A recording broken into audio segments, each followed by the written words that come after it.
नमस्कार मित्रों। पाप मोचनी एकादशी। धर्मराज युधिष्ठिर बोले, हे जनार्दन, चैत्र मास के कृष्ण पक्ष की एकादशी का क्या नाम है तथा उसकी विधि क्या है? कृपा करके आप मुझे बताइए। श्री भगवान बोले, हे राजन, चैत्र मास के कृष्ण पक्ष की एकादशी का नाम पाप मोचनी एकादशी है। इसके व्रत के प्रभाव से मनुष्य के सभी पापों का नाश होता है। यह सब व्रतों से उत्तम व्रत है। इस पाप मोचनी एकादशी के महात्म के श्रवण व पाठन से समस्त पाप नाश को प्राप्त हो जाते हैं। एक समय देवर्षि नारद ने जगत पिता ब्रह्मा जी से कहा, महाराज, आप मुझसे चैत्र मास के कृष्ण पक्ष की एकादशी विधान कहिए। ब्रह्मा जी कहने लगे, हे नारद, चैत्र मास की कृष्ण पक्ष की एकादशी पाप मोचनी एकादशी के रूप में मनाई जाती है। इस दिन भगवान विष्णु का पूजन किया जाता है। इसकी कथा के अनुसार प्राचीन समय में चित्ररथ नामक एक रमणीक वन था। इस वन में देवराज इंद्र गंधर्व कन्याओं तथा देवताओं सहित स्वच्छंद विहार करते थे। एक बार मेधावी नामक ऋषि भी वहां पर तपस्या कर रहे थे। वे ऋषि शिव उपासक तथा अप्सराएं शिवद्रोहिणी अनंगदासी अनुचरी थी। एक बार कामदेव ने मुनि का तप भंग करने के लिए उनके पास मंजुघोषा नामक अप्सरा को भेजा।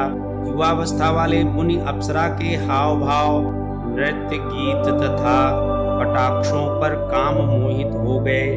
रति क्रीड़ा करते हुए 57 वर्ष व्यतीत हो गए। एक दिन मंजुघोषा ने देवलोक जाने की आज्ञा मांगी।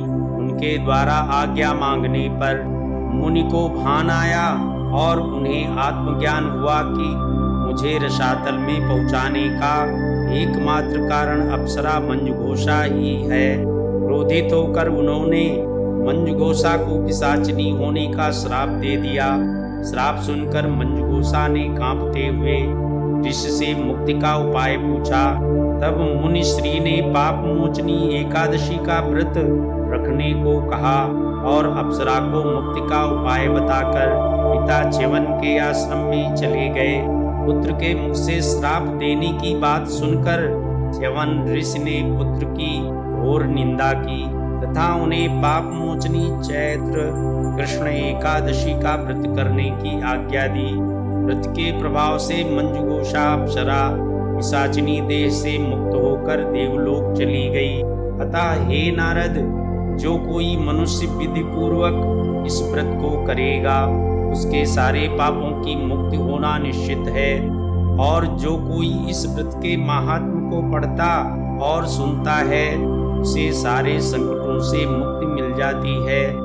अथ श्री पाप मोचनी व्रत कथा। बोलो विष्णु भगवान की जय। मित्रों, हमारी वीडियो आप तक पहुंचती रहे इसके लिए हमारे चैनल व्रत कथा राशिफल को लाइक, सब्सक्राइब एवं शेयर करें। धन्यवाद।